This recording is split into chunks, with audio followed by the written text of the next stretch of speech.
Well, good evening, Bondi. It's so good to see you on the screen. I can still remember the first time that I visited your church and had the privilege of having dinner with you afterwards. We had the best burritos in Bondi that evening. I was so impressed by the cooking skills of your community, but I wish I could be there with you in person, but it's great to be seeing you on the screen. Good that you can start gathering in small groups, and aren't we all looking forward to being back together again soon? Well, many of you will know the movie The Lion King, and there is a scene in The Lion King where Mufasa is giving some words of wisdom to his son Simba. We all know Mufasa died when Simba was little, but he appears one night in the sky, and amidst the stars and the clouds, he says to his son Mufasa, this now teenage lion, remember who you are. Many of you remember the scene where Simba is running along the grass, hoping that his father will stay with him and keep speaking to him. But Mufasa is disappearing up into the clouds and the stars. But this one word rings out to his son, remember. And the word remember is one that God also uses a lot in the Bible when he's speaking to his children. Whenever I read that word, I think of Mufasa in the sky, but it's a word that he repeats all throughout the Old Testament, and particularly in the book of Deuteronomy. So let me read to you a couple of the passages where God is telling his children to remember. So Deuteronomy 5:15 says, "You shall remember that you were a slave in the land of Egypt, and the Lord your God brought you out from there with a mighty hand and an outstretched arm." Deuteronomy 7:18, "You shall not be afraid of them, but you shall remember what the Lord your God did to Pharaoh and to all Egypt." Deuteronomy 15:15, "You shall remember that you were a slave in the land of Egypt, and the Lord your God redeemed you. Therefore, I command you this today." Deuteronomy 16:12, "You shall remember that you were a slave in Egypt, and the Lord your God redeemed you. Therefore, I command you to do this." And Deuteronomy 24:22, "You shall remember you were a slave in the land of Egypt. Therefore, I command you to do this." It's pretty clear in the book of Deuteronomy what God wanted his people to remember. He wanted them to remember that they were slaves in Egypt. And as many of you know, as Blake said, it's Compassion Sunday today, where we get to thank you for your amazing partnership with Compassion. Bondi Anglican has been partnering for a number of years with a group of churches in Sri Lanka. Many of you sponsored children from there. And we also get another opportunity to hear the heart of God for the poor and to respond. And so there's one specific passage that I want to share with you about today. Thank you, Nat, for reading from Deuteronomy 24. And I want to read to you it again, because once again, it has this word remember in it. So let me read to you again. "When you reap your harvest in your field and forget a sheaf in the field, you shall not go back to get it. It shall be for the foreigner, the fatherless, and the widow, that the Lord your God may bless you in all the work of your hands. When you beat your olive trees, you shall not go over them again. It shall be for the foreigner, the fatherless, and the widow. When you gather the grapes of your vineyard, you shall not strip it afterward. It shall be for the foreigner, the fatherless, and the widow. You shall remember that you were a slave in the land of Egypt. Therefore, I command you to do this." Now, when Moses was giving these commands, he was speaking to God's people who were on the very cusp of entering the promised land. They'd been wandering around the desert, wondering if God was going to fulfill his promise. Generations had gone past since it had first been declared that the promised land was coming. And now God's people were on the verge of going into this land of milk and honey. And so Moses is passing on this law that God has created as to how they are to live when they go into the promised land. And we can see from this passage that right from the very beginning, Embedded in the very way that God wants his people to live is a care for the poor. In that passage, you can see that there was even just 3 times within only 3 sentences, there was a mention of what scholars call the trio of the vulnerable: the foreigner, the fatherless, and the widow. And even today, those groups of people are still people who are very vulnerable, who need protection. People without land, refugees, children without parents, orphans and widows. And embedded in this passage is this call that God says, I need you to protect the vulnerable. All throughout the Bible, God calls out the care for the vulnerable, particularly for the orphan, the widow, and the foreigner. And he could have provided for these people the same way that he's provided for the Israelites over the last 40 years. He could drop manna and meat from heaven. But instead, he calls his people to care for them. God provides for the vulnerable through his people. And we can see from this passage that this isn't an added extra to following God. This isn't something that they do if they have excess, or something that they do if they're feeling particularly generous. It's actually within the way that they live their lives, the way they run their businesses, the way they harvest their field. Embedded and integrated is a care for the poor. He says, when you reap your harvest and forget a sheaf in the field, don't go back to get it. If you beat your olive tree, don't go over them again. When you gather the grapes of your vineyard, do not strip it afterward. Leave it for the sojourner, the fatherless, and the widow. And he gives 2 reasons to this as to why they are to care for the poor.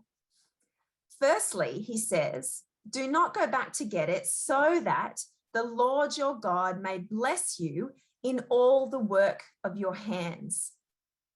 Now, this command goes against every type of economic principle that we have been given. Every textbook that I read in my commerce degree goes against this principle. We're taught that if you're producing a product, that you are to sell as much as you can. You don't want excess sitting in the warehouse. You want to maximize your outputs to maximize your revenue. We want to get profits for the amount that you're producing.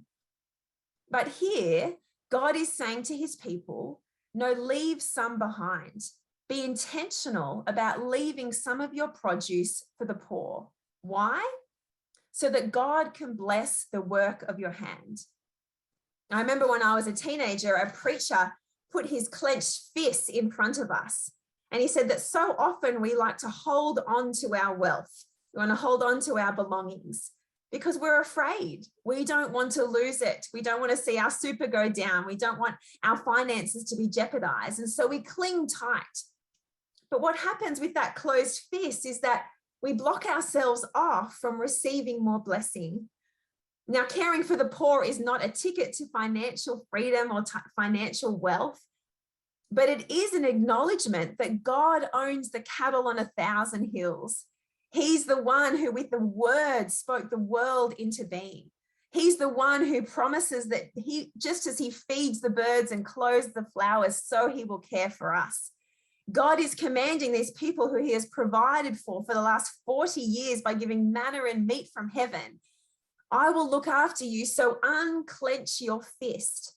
Because while some things may come out, I can bless the work of your hand. Care for the poor so that I can pour into your hand. Leave the olive tree knowing that I own the olive tree. Leave the harvest, know that I am the one who brings the rain and the sunshine. I am the one on my throne. So care for the poor because I care for them. Now, the second reason that God commands his people to care for the poor is found in verse 22. And he says this, you shall remember that you are a slave in the land of Egypt. Therefore, I command you to do this. Now, the first reason that God gave his people to care for the poor is pretty straightforward. Care for the poor so that I can care for you. But what does them being slaves in Egypt have to do with this command to care for the poor? And what God is saying is that he wants them, when they look at the poor, to not think of them as people below them, but as one of them. He wants them to remember that once they were vulnerable, once they were oppressed, once they were the ones who were slaves in Egypt, but God redeemed them. God lifted them up. God rescued them. God carried them through the Red Sea. He took them out of the clutches of Pharaoh. And so now he says, remember what you have been given and give out of that. All throughout the Bible, God always shows grace before he gives his commands. And here he's saying, remember what I have done for you, and pour that out to the vulnerable, because you were once the vulnerable. You were once the slaves. That's why again and again, God says to his people, remember, don't forget. When you're in that land of milk and honey, don't forget where you have come from. Don't forget the redemptive work that I have done, and pass on that gift that you have given. See, why are God's people commanded to care for the poor? Because God cared for them. And while these commands have a different application for us on this side of the cross, God's heart and care for the poor is the same. And his reminder to us is the same. We might not have been rescued from slavery, but we as the people of God have all been rescued from the slavery of sin. We may not have walked through the Red Sea on dry land, but we have all walked through storms and struggle and waves on the dry ground of God's promises. We may not have received manna from heaven while wandering in the desert, but we've all received the goodness of God's promises and hope and peace in our wandering and worry. We all need to remember the pit that God has pulled us up from, because we've all been vulnerable. We've all been oppressed. We've all been slaves, but God has lifted us up from that pit. He's put our feet on a rock and given us a new song. And so his heart to care for the poor is a reminder to pass on what we've been given. And all of us, I don't want any of us to give to the poor or sponsor a child with compassion or give to any organization because they feel manipulated or out of guilt or purely because God's commanding us to. I want us to give because of what we've been given, to remember what we have received, and out of that overflow to pass that on. There's a man called Richmond Wandera, and he grew up in the Compassion program. And he tells the story of one day when a man came to his house. His father was a lawyer. They lived in a fairly well-off home in Kampala, Uganda. But some men knocked on the door, and they told he and his mother and brothers and sisters that his father had died. In fact, he was murdered. And that very moment, Richmond's world got turned upside down. They were kicked out of their home with nowhere else to go. They had to go to the very worst slum in Kampala. He said that that night his family spent the evening standing. They were in a home that had holes in the roof and it poured all night. And so they just stood with water up to their knees as the room flooded. They had gone from a fairly well-off, comfortable house and life to life in the slums, which he said he witnessed things that no little boy should ever have to witness. He saw crime and abuse and prostitution and regularly wondered where his next meal was coming from. Richmond tells the story of years of living through that poverty and pain of losing his father, until one day another man came and knocked on their door. But this time he came to bring hope rather than take it away. He was the pastor of the local church that was just down the road from the slum. And he said, Richmond, you have a sponsor. His auntie had put him on the waiting list at the local Compassion program. And there was a teenage girl named Heather who had decided to sponsor him. She picked up his profile, his little face on a table, and decided to put her babysitting money towards sponsoring Richmond. Heather sponsored Richmond all throughout his schooling. He was able to go back to school. Compassion moved him to another house. They were able to provide food for their family. He said he never spent another day wondering where his next meal would come from. And he also was able to find forgiveness for the people that had killed his father. He developed a faith in Jesus, and he was a very intelligent young man. He got a scholarship through Compassion to go and study a master's degree in America, and then went on to do a PhD in the UK. But he felt called to come home. He came back to Kampala, Uganda, and he set up what's called the Pastors Discipleship Network.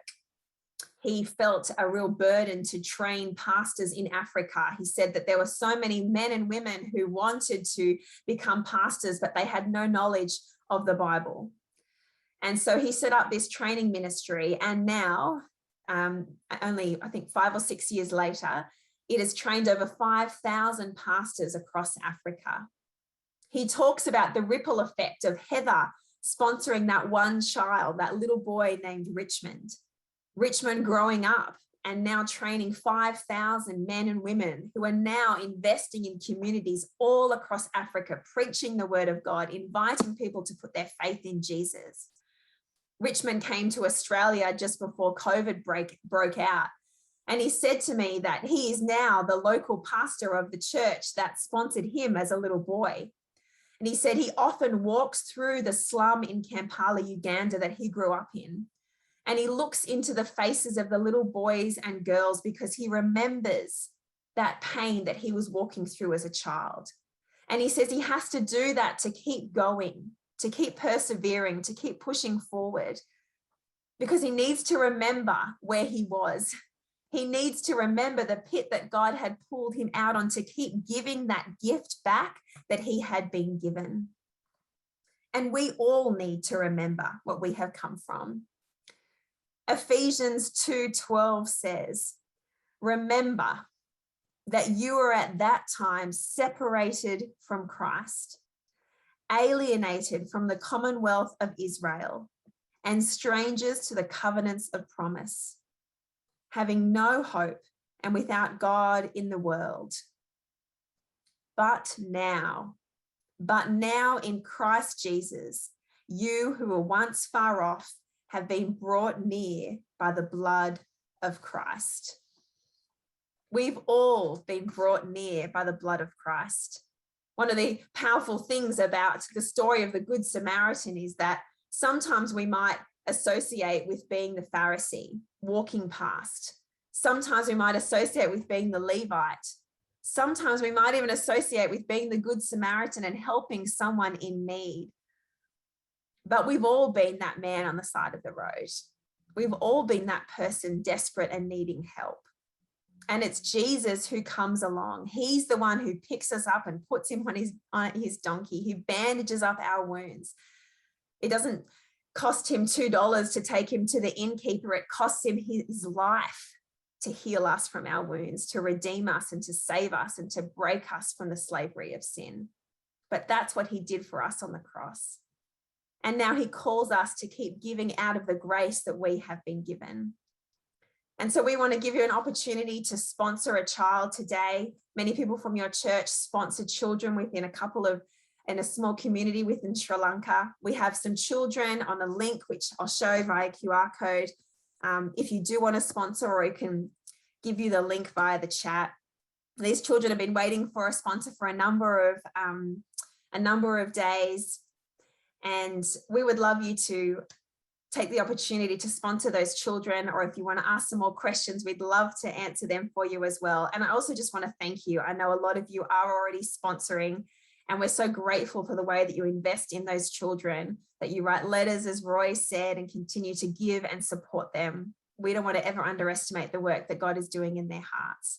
So thank you so much for this opportunity. And just really blessed to spend this time with you today.